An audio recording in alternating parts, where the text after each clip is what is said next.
Brookline has always been a great town for walking, whether it is to Trader Joe's in Coolidge Corner or to the several Green Line stations around town. But dispersed throughout Brookline is a series of hidden pathways that allow residents to make their commutes just a little bit quicker. So we'll just walk and talk. Yeah.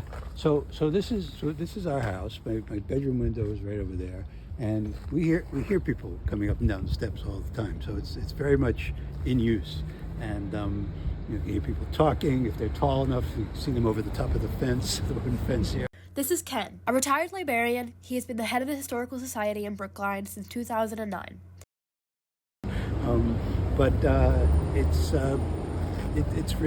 It's used.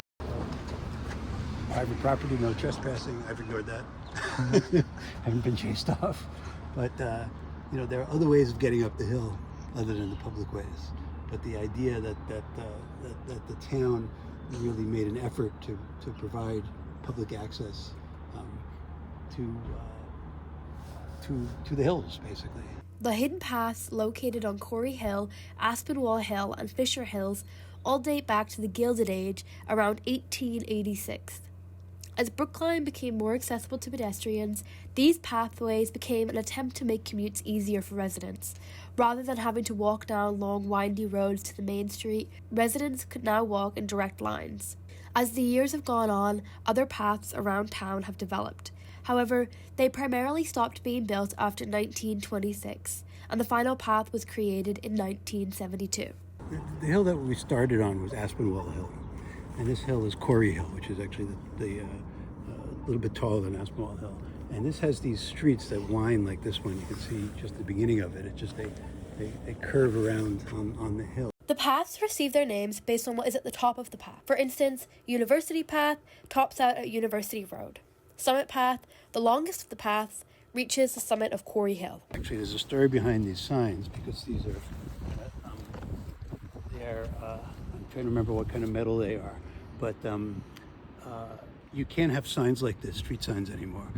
Not so much an issue with paths, but actual street signs, because they're not reflective, and signs made today for visibility have a certain kind of thing. And Brookline actually got a dispensation to keep these signs because these signs were done a long time ago.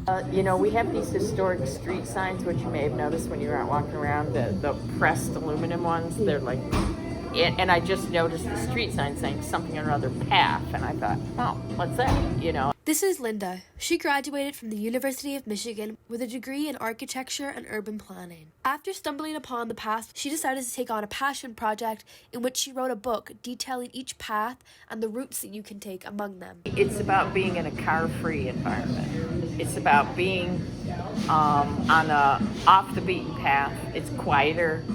You can observe nature. You can look at beautiful architecture, but you don't have to worry about getting mowed down. This is Ken Dumas, a Brookline resident and cartographer. He currently helps run the annual walking tour of the secret paths ran by what was previously called Walk Boston and is now newly Walk Massachusetts. Their aim is to make walking safer and easier in Massachusetts and to encourage better health, a cleaner environment, and more vibrant communities. So I actually fell into this by accident. This original path, or this original walk, was actually created by Walk Boston, which is a pedestrian advocacy group. And the way to promote their organization is they would give these walks occasionally. And this walk was given once a year. And I used to attend every year because I was very interested in it. I wanted to learn about my neighborhood. And then one year it was canceled, but I didn't know. And I went to the starting point and there was no one there except for this couple that was from out of town. And they wanted to take the tour. And I said, well, I've done it 4 or 5 times. And they said, well, why don't you give us the tour?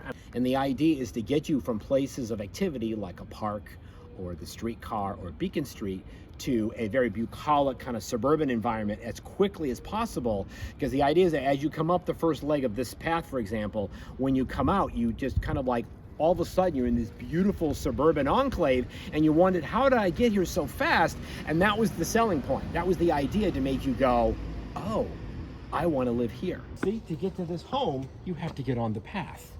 And this was intentional. This was what the desired effect was, because at the time, you wanted bragging rights. You wanted to say, hey, I live on one of these paths. They were brand new, they were novel, and it was a big deal. And this home is the same thing.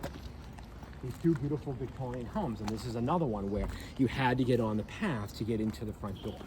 The paths may benefit all Brookline homeowners, but they really benefit the people who live along them. While 17 of the specific paths do have historical significance, they are just one example of the ways that Brookline has grown to thrive for pedestrians. Whether this is through the implementation of bike lanes or an increased reliance on public transportation, the paths have become a way for people to commute and to connect. Brookline, right to its core, is a town built for the people. In Linda's book, as I was rereading it this morning, that she talks that she's a walker too, and that's the way I learn about places. Years ago, when I used to walk for exercise, I would just plot out walks in different parts of Brookline so that I could walk and get exercise, but also see different places. I kept on stopping and writing notes about things I saw, and I realized I'm not getting my exercise. So I bought a little recorder, and I'd walk and I'd describe what I was seeing, and then I'd get back to my computer and I'd transcribe them and I'd do some research, and that's the way I learned about things.